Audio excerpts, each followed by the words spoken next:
안녕하세요. 오늘은 엔캠을 보도록 할 텐데 최근 엔캠의 주가를 더디게 했던 감사 보고서가 적정이라는 결과가 나왔습니다. 바로 주주분들 모두가 기다리던 그 결과물이 나왔지만 주가는 여전히 더딘 상황을 보여주고 있어요. 최근 하락이 감사라는 단어로 인해 하락을 보인 거라 이렇게 된다면 악재에서로 당연히 최소한 5만 5천 원 부근에서 6만 원까지는 기본적으로 생각을 하셨을 테지만 차트 속의 주가는 전혀 올라가질 않습니다. 그럼 제가 오늘 이 영상 하나로 딱 세 가지를 좀 정리를 해드릴 텐데, 우선 첫 번째, 왜 주가는 오르지 않는지, 그리고 두 번째, 어떠한 경우에 따라 지금 팔아야 하는지, 아니면 또 어떠한 경우엔 버텨야 하는지, 이 세 가지를 말씀을 좀 드릴 겁니다. 꼭 끝까지 보셔야 해요. 왜냐면 마지막에 엔케미 가진 진짜 중요한 시한폭탄이 하나 있으니까 꼭 마지막까지 시청을 해주시고, 자, 그럼 냉정하게 현재 상황부터 짚어볼게요. 지금 당장의 엔캠은 단기적으로는 어떻게 됐습니까? 밑에서 매물이 지속적으로 나오고 있고 그 물량을 누군가가 받아냈습니다. 그리고 하단의 거래량을 보게 된다면 그렇게 많지는 않죠. 근데 또 여기서 오해하시면 안 되는 게 이 거래량이 적다고 해서 꼭 나쁜 신호는 아닙니다. 지금 이 구간에 세력들의 물량을 덜어내는 구간이 아니라 오히려 밑에서 산 사람들의 물량을 흡수하는 구간으로 보인다는 거예요. 그 말은 즉 뭐다?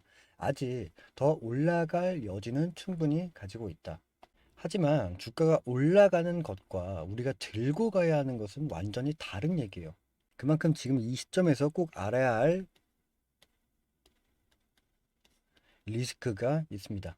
그럼 감사 보고서를 잠시 좀 보게 된다면 감사보고서의 결과 적정은 맞습니다. 근데 안을 들여다보면 이야기는 좀 달라져요. 이 감사보고서에 이런 항목이 좀 들어가 있죠. 계속 존속기업 관련 중요한 불확실성. 그쪽에 기재가 보여져 있습니다. 원래 정상적인 회사라면 이 항목에 기재가 안 됩니다. 기재가 됐다는 건 회계 감사인이 이렇게 말하는 거예요. 이 회사 지금 손실이 너무 심해서 이대로 가면 버티기 좀 어려울 수 있습니다. 뭐 이렇건데 단 감사 의견 자체는 영향은 없습니다. 그래서 적정이 나온 거고. 하지만 이 기재가 들어간 이상 바로 기관 투자자들의 입장은 달라진다는 거예요. 이 기관은요, 성격상 환기 종목의 자금 집행을 못 합니다. 엔캠이 아무리 좋아도 기관이 못 들어와요. 랭킴이 살아남으려면 기관 투자 자금이 절실하게 필요한데 바로 그 기관에 막는 벽을 하나 만든 셈이라는 거죠. 그리고 이 다음이 가장 중요한 이야기인데 랭캠이 24년 12월, 이 12월에 전환 사채를 발행했습니다. 14회차. 뭐 금액은 총 2,500억. 이렇게 했는데 이게 왜 문제가 되냐면 돈을 빌려준 측이 바로 야, 돈 내놔 할 수 있는 날이 있어요. 조기 상환 청구권, 뭐 풋옵션이라고 하는데 그 날짜가 26년 11월 29일. 지금으로부터 약 8개월 정도 남았습니다. 이 전환사채의 전환가액이 11만 원 수준으로 좀 조정이 됐어요. 근데 지금 이 주가가 11만 원 밑에서 논다면 돈을 빌려준 사람들 입장에서는 주식으로 전환할 이유가 단 하나도 없습니다. 그냥 현금으로 내놔 라고 할 수는 있겠죠. 그렇게 된다면 엔캠은 생돈 2,500억의 현금을 갚아야 하는 상황. 지금 엔캠 재무 상황에서 이게 가능합니까? 불가능합니다. 이게 제가 말씀드리는 진짜 시한폭탄 같은 리스크예요. 이러한 리스크가 있기 때문에 저는 좀 말씀드리고 싶은 게 회사 입장에서는 무조건 주가를 끌어올려야 합니다. 주가가 올라가야 12 보유자들이 현금 대신 주식으로 전환을 선택을 하고 회사도 살아남을 수 있기 때문에 즉 세력도 회사도 지금의 주가를 올릴 만한 이유는 충분하다. 이게 단기적으로 볼 수 있는 상방의 요인이 될 수가 있다는 겁니다. 자, 그럼 정리를 해보자면 지금 당장 손절을 해야 하냐? 아닙니다. 지금은 손절할 자리는 아니에요. 그렇게 생각하는 이유가 뭐냐면 지금 3월 26일 기준으로 다음 실적 발표는 5월입니다. 앞으로 한 달 반의 주가가 횡보하거나 상방으로 움직일 가능성은 매우 높다. 많이 빠진 자리에서 기술적 리바운딩은 당연히 나올 수밖에 없으니까 그런 꼭 들고 가야 하냐? 그것도 좀 애매모호해요. 앞으로 던져지는 단서를 보시면서 우리 여러분들은 냉정하고 차분하게 맺고 끊음을 이행하셔야 한다는 거예요. 단서를 작용될 수 있는 게 5월에 이 실적 발표가 될 때까지 이것을 꼭 확인하시면 됩니다. 우선 첫 번째는 실적, 두 번째는 중요한 지지 구간이 무너지느냐. 우선 실적 같은 경우에는 손실 규모가 줄어들고 있어야 합니다. 그 다음 뭐 중요한 지지 구간의 이야기는 이탈 시 즉각 대응이 가능한 11월 12 만기 이전에 자금 조달이 움직이고 있느냐, 이 두 가지를 중요시 좀 봐야 해요. 마찬가지로 엔캠의 주가가 올라갔을 때도 이 매도 타이밍을 체크하는 것, 지금 가장 중요한 숙제라고 생각합니다. 엔캠이 앞으로 좋아질 수는 있어요. 근데 좋아질 거라고 믿고 버티는 것과 결과를 확인하면서 대응하는 것, 이 두 가지의 차이는 완전히 다르다는 겁니다. 그래서 저는 항상 여러분들에게 말씀을 좀 드릴 때 이번엔 다르다라는 내용은 없습니다. 결과를 보고 움직여라. 과거에도 기술적 반등이 나왔을 때 정리하라고 분명히 말씀 좀 드렸고 그게 맞았어요. 지금도 마찬가지고.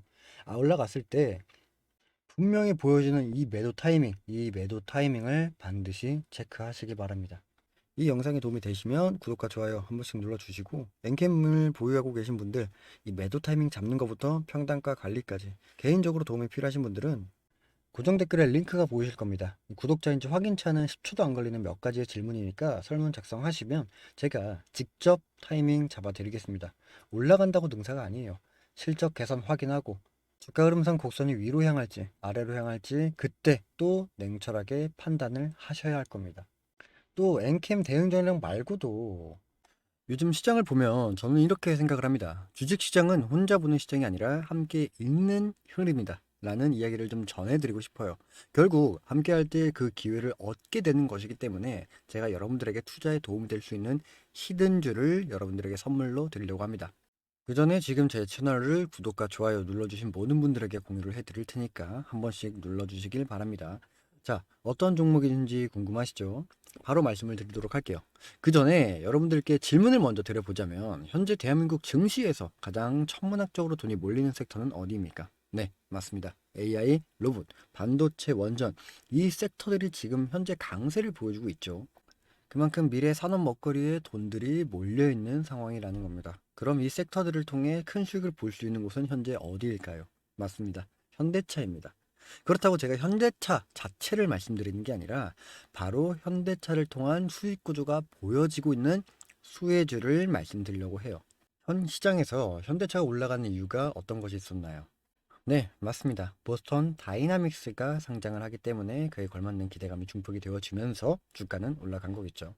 그럼 우리는 다른 관점으로 보스턴 다이나믹스 상장에 관련돼 그에 걸맞는 수혜주를 알아봐야 된다는 거예요.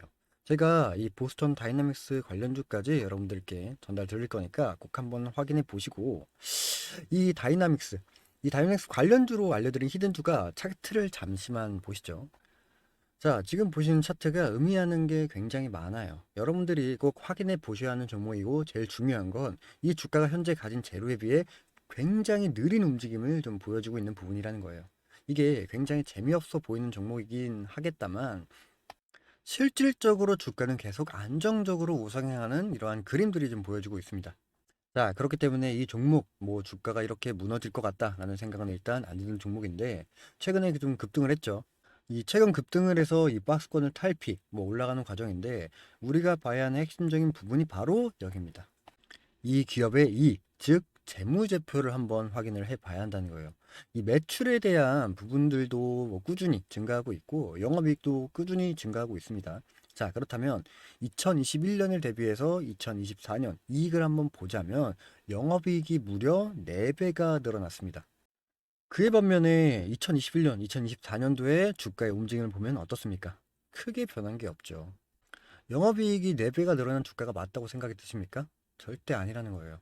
영업이익은 무려 4배가 늘어났는데 주가가 그대로라는 것, 거기다가 이 내용에 대한 상승적인 부분이 현재 반영을 받고 있다? 그럼 투자자 바운더리 안에서 평균적인 가격대를 35,000원이라고 봤을 때 영업이익이 4배가 증가했다라고 한다면 얼마가 됩니까?